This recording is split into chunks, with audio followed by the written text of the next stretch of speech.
I think everyone is insecure to a certain point, and anyone who tells you otherwise is telling you a story.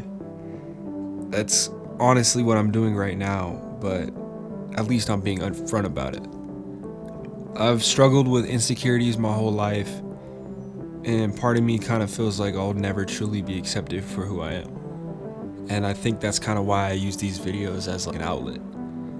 I put the real me into these little videos and songs because I feel that the version of me in real life is dysfunctional.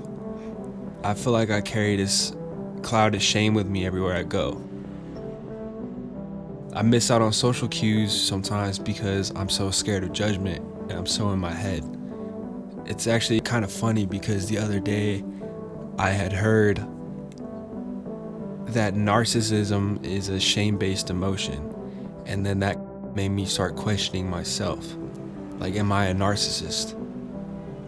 Is there something that's selfish about being insecure? And I think somewhere along the line, I kind of came to the conclusion that if I demand excellence of myself, I would eventually get over my insecurities. And to a certain extent, that's true, but I realized I've actually been more focused on appearing confident than actually holding myself to that high standard. And most people try to paint a picture of what they want you to see rather than what the reality is. And in reality, I'm actually kind of a hypocrite, and I let my ego get in the way of things.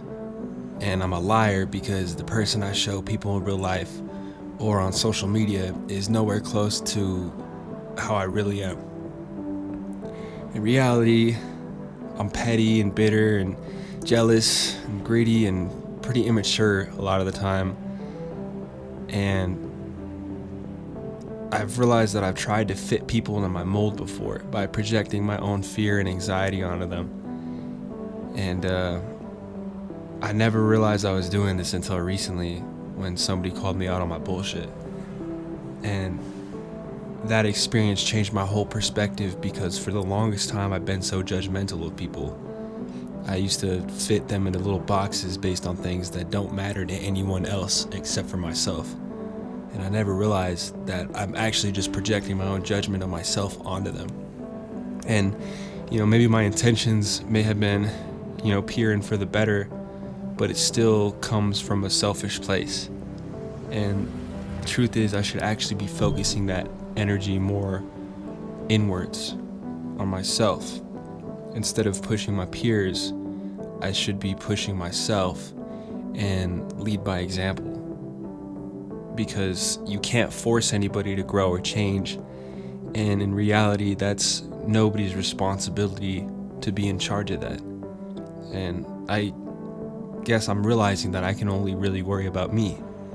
And that's kind of a hard pill to swallow because part of me has this desire to save people, but that desire can actually be a selfish pursuit. And it can be, no matter what your intentions are, it can still be a toxic thing. And how can I help anyone in the first place if I can't even help myself?